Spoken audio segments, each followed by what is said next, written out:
What is the new voice of tolerance in America? The new voice of tolerance is actually intolerance.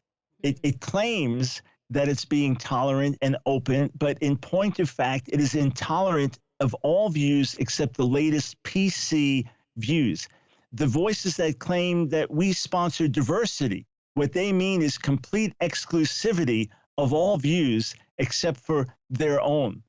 When they say we practice inclusion, what they mean is we exclude all voices but our own. Years ago, I was dealing with a coffee company, and they were beginning to sponsor gay pride events in the city of Charlotte. And I said, look, you're a national chain. Why don't you remain neutral in the culture wars? Because this is a very divisive issue in the city.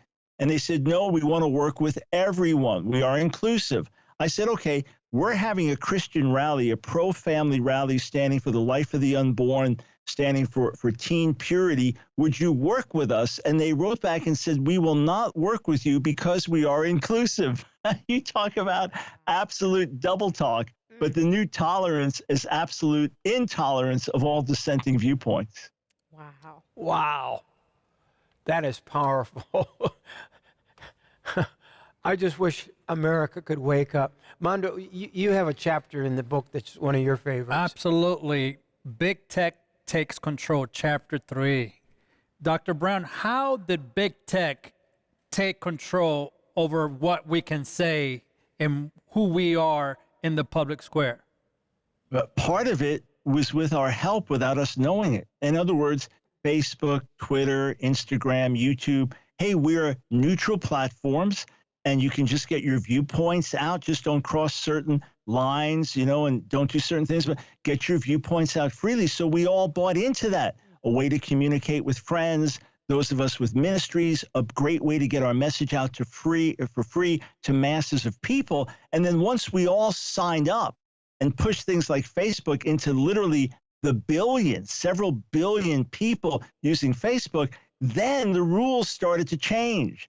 Then they started to work with various activist organizations that said, oh, you're a hate group. Oh, this is hate speech. And if you misgender someone, if you call a biological male a male, you'll be deplatformed. It's like, what happened?